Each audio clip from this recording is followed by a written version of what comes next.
परिचय। सुप्रभात सर। सुप्रभात छात्रों, कृपया बैठ जाएं।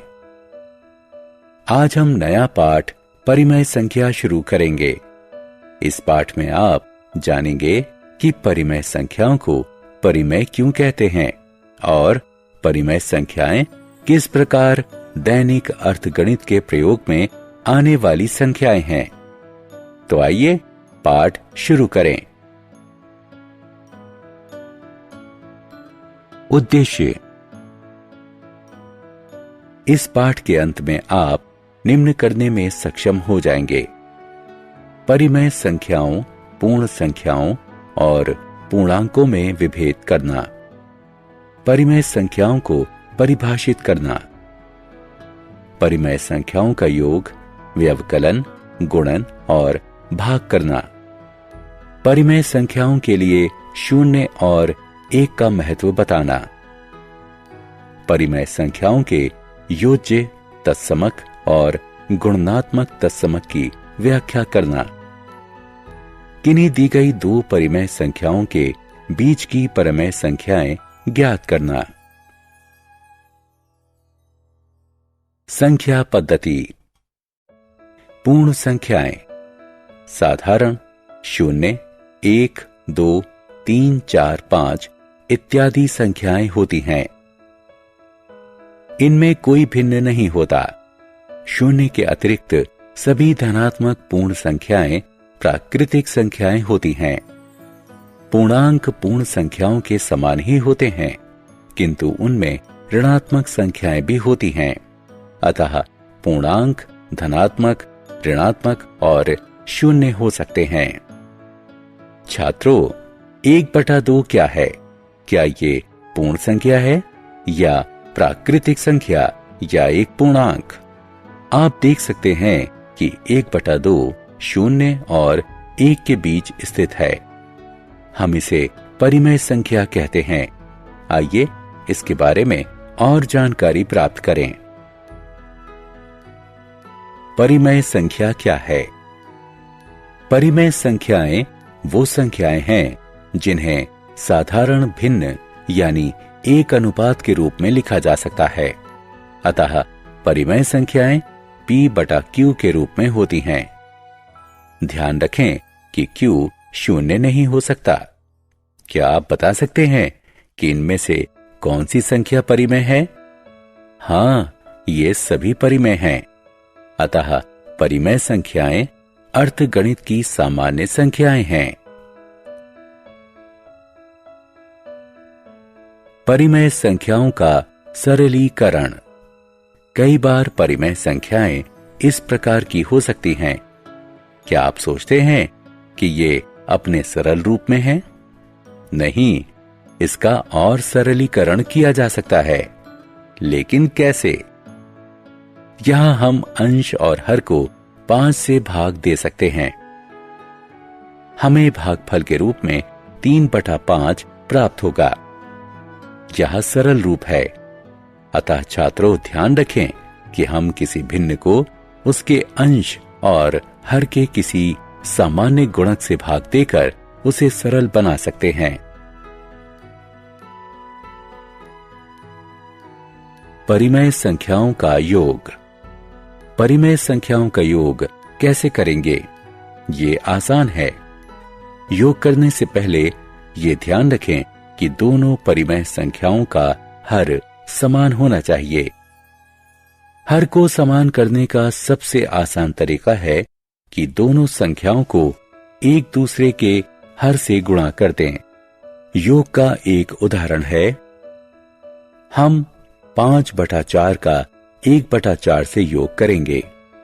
देखिए, इनका हर पहले ही से समान है। अतः अंश का योग करके उसी हर के ऊपर लिख देंगे। इस भिन्न को 3/2 के रूप में सरलीकृत किया जा सकता है।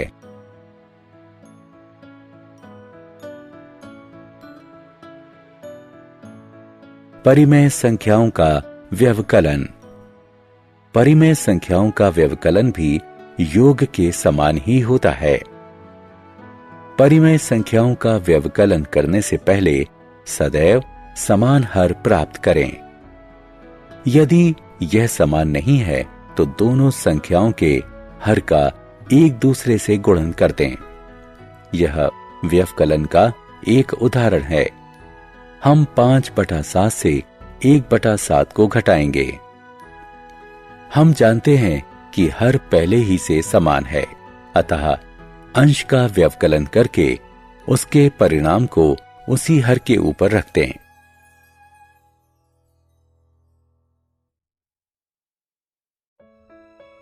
परिमेय संख्याओं का गुणन। अब हम परिमेय संख्याओं का गुणन सीखेंगे। यह सबसे आसान है। दो परिमेय संख्याओं का गुणन करने के लिए उनके अंश और हर का इस प्रकार परस्पर गुणन कर दीजिए। यह एक उदाहरण है। हम 1/3 का 3/5 से गुणन करेंगे। सबसे पहले अंश का गुणन करेंगे, अब हर का गुणन करेंगे। इस भिन्न को 1/5 के रूप में और भी सरल बनाया जा सकता है। परिमेय संख्याओं का भाग। परिमेय संख्याओं का भाग भी बहुत आसान है। सबसे पहले दी गई दूसरी संख्या को उलट दीजिए, यानी उसके अंश को हर और हर को अंश से बदल दीजिए। इसके पश्चात इस संख्या का पहली संख्या से सामान्य गुणन कर दीजिए। यह एक उदाहरण है। हम 1/4 और 1/6 को भाग देंगे। अब हम दूसरे भिन्न को उलट देंगे, जिससे इसका व्युत्क्रम प्राप्त हो जाएगा। पहले भिन्न का व्युत्क्रम से गुणन कर दीजिए। इस भिन्न को 3/2 के रूप में सरल किया जा सकता है। 0 और 1 की भूमिका। यहां हमने एक परिमेय संख्या में 0 का योग किया है। आपने क्या ध्यान दिया? जब हम किसी परिमेय संख्या से 0 का योग करते हैं तो योगफल सदैव वही परिमेय संख्या होती है। इसलिए 0 को परिमेय संख्याओं का योज्य तत्समक कहते हैं। अब एक परिमेय संख्या से 1 का गुणन करिए। आपने क्या ध्यान दिया? जब हम किसी परिमेय संख्या का गुणन 1 से करते हैं तो गुणनफल वही परिमेय संख्या होती है। इसलिए 1 को परिमेय संख्याओं का गुणनात्मक तत्समक कहते हैं। योज्य और गुणनात्मक प्रतिलोम। अध्ययन के दौरान आपने ऋणात्मक संख्याओं को देखा होगा। क्या -1 ऋणात्मक मान है 1 का? हां, क्योंकि 1 जमा कोष्ठक में -1 के बराबर 0 होता है। अतः हम कह सकते हैं -1 1 का ऋणात्मक मान या योज्य प्रतिलोम है।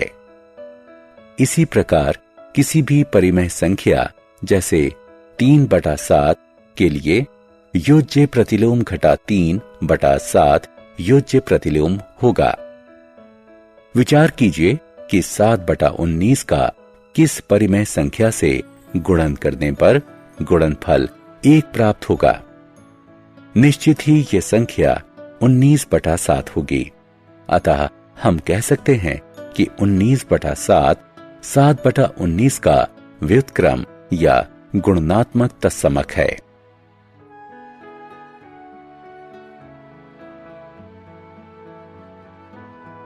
परिमेय संख्याएं प्राप्त करना। क्या आप जानते हैं कि किन्हीं भी दो परिमेय संख्याओं के बीच में अनंत परिमेय संख्याएं होती हैं? अतः हम इनके बारे में जानेंगे। आइए हम इन दो परिमेय संख्याओं के बीच की परिमेय संख्याओं को माध्य विधि से ज्ञात करें। अतः हम कह सकते हैं कि 3/8, 1/4 और 1/2 के बीच में स्थित है। सर्वप्रथम इन संख्याओं का योग ज्ञात करें जो 3/4 आएगा। अब इस योगफल को 2 से भाग दें। हम जानते हैं कि भाग में दूसरी संख्या उलट जाती है और चिन्ह गुणन के चिन्ह में परिवर्तित हो जाता है। इस संक्रिया को करने के बाद हमें परिमेय संख्या 3/8 प्राप्त होती है।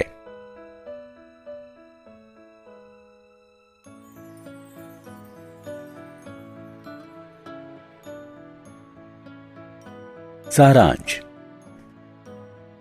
आइए हमने जो कुछ सीखा है उसे संक्षेप में दोहराएं।